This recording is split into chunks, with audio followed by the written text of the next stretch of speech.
Hello, beautiful souls, and welcome back to the channel. I'm so grateful you're here with me today. If this is your first time stopping by, this space is all about real stories, raw emotions, and the kind of motivation that doesn't just hype you up. It reaches deep inside and helps you actually move forward. Today is special. We're diving into something so many of us carry quietly: self-doubt. That little voice that says you're not smart enough, not fluent enough, not worthy enough. I wanted to make this one personal. This video is built around a powerful, heart-tugging story of a woman named Aisha, whose battle with self-doubt was tied directly to learning English and dreaming bigger in a new country. It's going to be emotional. There might be moments that make your eyes water, but I promise you, by the end of this hour, you'll feel lighter, stronger, and ready to face that voice in your own head.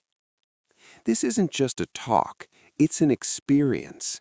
We'll walk through Aisha's story step by step, her darkest nights, her tiny breakthroughs, and the one single hour that changed everything.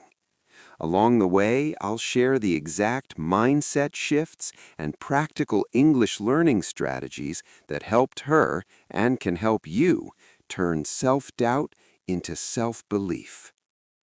If you've ever felt stuck practicing English because the inner critic won't shut up, if you've deleted voice notes, closed apps mid-lesson, or cried after a failed conversation, this story is for you.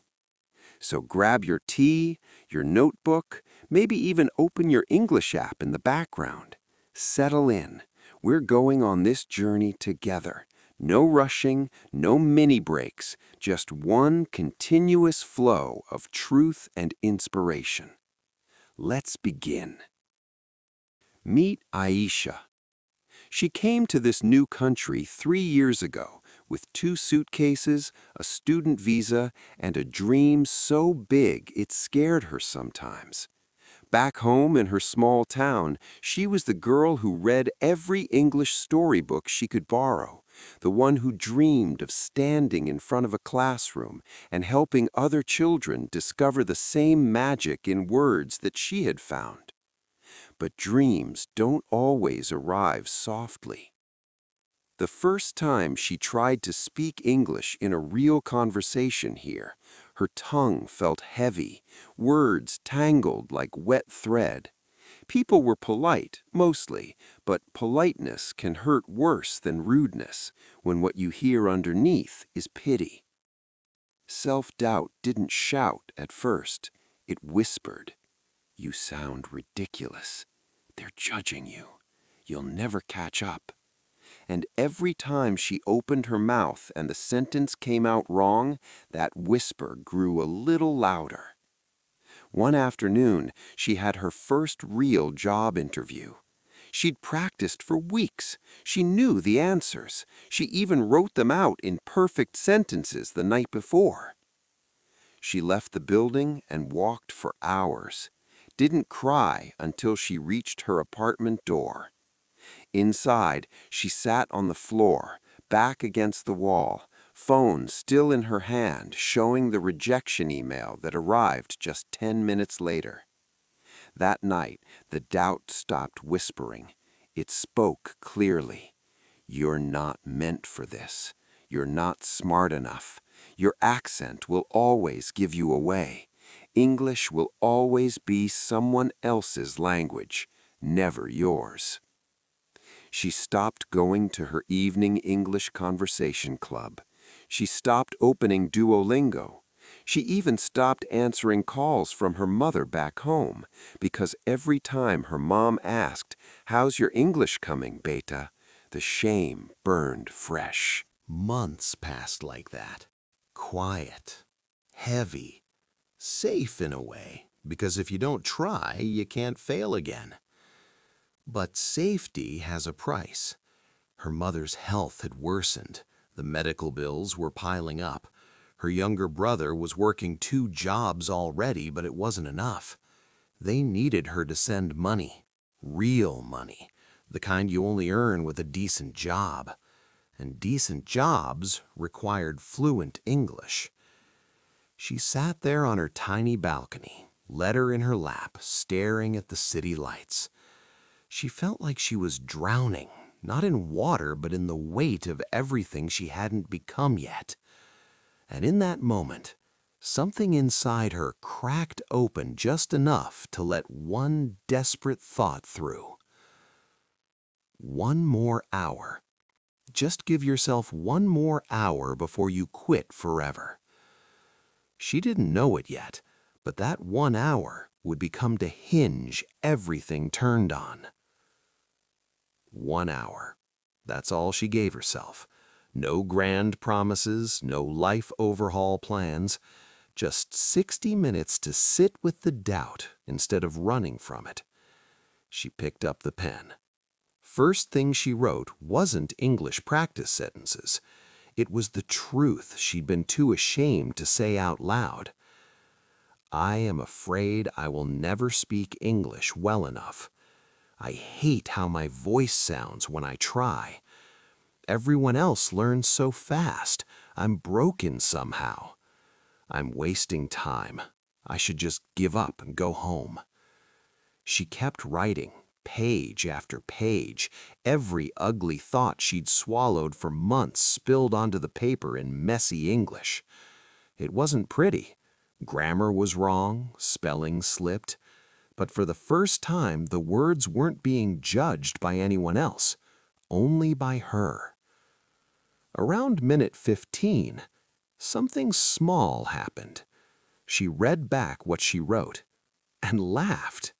Not a big laugh, just a surprised, watery huff of air, because seeing those thoughts on paper made them look smaller, less like facts, more like bullies who only sound big when they're inside your head. She set the pen down, took a breath, and decided right there at minute 22 to speak one sentence out loud. Just one. To the empty room, to the timer, to herself. I am learning English, and it is hard, but I am still here. She listens to the silence after her own voice, then smiles, tiny, crooked, real. She said it again, slower, louder, then faster, then with a silly accent on purpose just to make herself giggle. Her recording short voice notes and immediately playing them back, wincing at first, then nodding like, okay, not terrible. Standing up, pacing the tiny room, narrating what she sees in English. This is my cup. It is blue. It has a small crack. I still use it every day. Opening her dusty English storybook from home, reading one paragraph aloud, stumbling, laughing, trying again. The timer in the corner of the screen ticking 38:14, 42:07, 50:22. She didn't become fluent in those 30 remaining minutes. Her accent didn't vanish. She still mixed up tenses and forgot words. But something else changed. She stopped fighting the mistakes and started collecting them. Like little souvenirs, proof that she was moving. At minute 55, she did something she hadn't done in months. She opened the Hello Talk app she deleted and re-downloaded 3 times before. She typed one message, simple, honest, full of typos. Hi, my English is not good yet, but I want practice. Can we talk slow? A girl from Brazil answered, Hi, my English also not perfect. We can learn together. No problem slow. Aisha stared at the screen. Tears came again, but different this time. Not from shame, from relief. from the sudden shocking knowledge that she wasn't the only one trembling behind the screen. "Thank you for this hour. I will do it again tomorrow." That 1 hour didn't fix everything, but it broke the spell. Doubt had told her she had to be perfect before she could begin. In 60 minutes, she proved it wrong. She could begin messy. She could begin scared. She could begin right now. And tomorrow, she would begin again. Aisha's story isn't magic, it's method. That 1 hour didn't erase her doubt overnight, but it gave her the first real tools to keep chipping away at it every single day after that. And the beautiful thing? Those same tools are available to you right now. Whether English is the mountain you're climbing or self-doubt is showing up in your career, your relationships, your creative dreams, these 5 strategies pulled Aisha out of the dark, and they can do the same for you. Let's walk through them one by one. Strategy 1. Acknowledge the voice. Give it a name. The moment Aisha wrote those brutal thoughts on paper, they lost some of their power. Why? Because when doubt lives only in your head, it feels like truth. When you name it, when you drag it into the light, it becomes just noise. She started calling her inner critic the whisperer. Every time it started, "You sound stupid," she'd quietly say, out loud or in her mind, "Okay, whisperer, I hear you, but I'm going to keep going anyway." For your English journey, next time you feel that knot in your stomach before speaking practice, open your notes app, or better yet, a real notebook, and write the exact sentence the doubt is screaming. "I'm too old to learn English fluently. My accent is embarrassing. I always forget vocabulary the moment I need it." Write it, read it, then answer it, in English even if it's broken. "I am learning. Mistakes are part of learning. I am still moving forward." Naming it shrinks it every single time. Strategy 2. Stack small wins. Build momentum brick by brick. After that first hour, Aisha made a rule. No session longer than 5 minutes if she felt overwhelmed. 5 minutes of speaking aloud. 5 minutes reading one paragraph. 5 minutes typing one message. But she did it every day. And those 5-minute wins stacked. They became 10 minutes, then 15, eventually full conversations. English-specific tip. Use the one scary sentence rule. Every day, say or record one sentence that feels a little scary, something you've been avoiding. "I'd like to order a large cappuccino with oat milk, please." Or, "Can you explain that again slowly?" Hit record, send it to a language partner, or just keep it for yourself. Celebrate it. Literally say, "Good job," out loud. Your brain starts associating English practice with safety, not shame. One brick at a time. That's how mountains move. Strategy 3. Reframe failure. It's data, not defeat. Aisha used to see every grammar mistake, every misunderstood word as proof she was failing. Then she flipped the script. Every mistake became data. I said, "I have 25 years old." Okay, note to self, age uses am, not have. I froze when someone asked about my weekend. Next time, prepare 3 simple past sentences. Reframing turned embarrassment into curiosity, and curiosity is the opposite of fear. For you, after any English interaction, good or bad, ask 3 questions. What went well? What felt hard? What can I try differently next time? Write the answers. That turns I failed into I'm learning. The day Aisha sent that first "My English not good yet" message, everything shifted. Suddenly, she had someone cheering her on, someone who understood the fear, someone who said, "Me too." Find your people. Hello Talk, Tandem, Reddit/language learning or/English learning. Discord servers for language exchange. Even one consistent language partner changes the game. You don't need a huge group. One person who gets it is enough to remind you this isn't a solo battle. Strategy 5. Protect your 1-hour ritual. Aisha protected that hour like it was sacred. Some days it was journaling, some days speaking to her plants in English, some days watching one TED Talk and shadowing the speaker. But the hour stayed. Make yours non-negotiable. Same time if possible, same cozy corner, timer on, phone on Do Not Disturb, no perfection required, just presence. For English learners especially, use that hour for immersion and action. Listen actively, speak actively, shadow, narrate your day, record, review, repeat.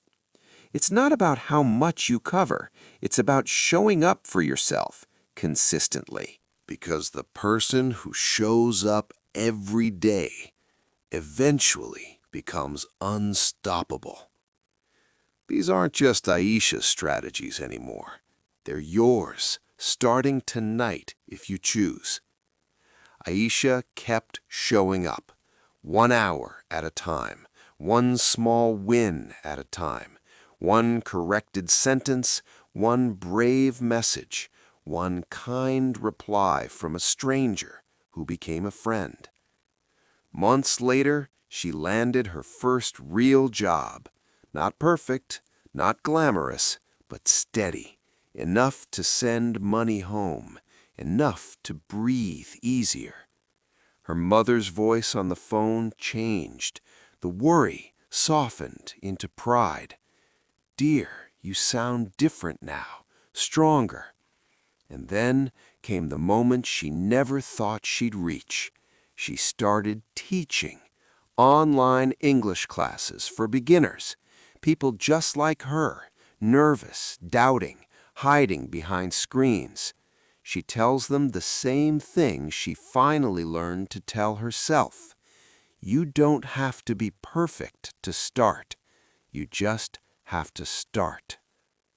That's the real ending of Aisha's story. Not fluency without flaw, not erasing every accent or mistake, but choosing again and again to believe she was worth the effort, worth the hour, worth the tears, worth the trying.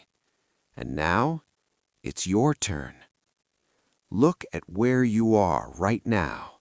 Maybe your notebook is still closed. Maybe your last voice note is still unsent. Maybe the whisperer is loud today. That's okay. You don't need to silence it completely.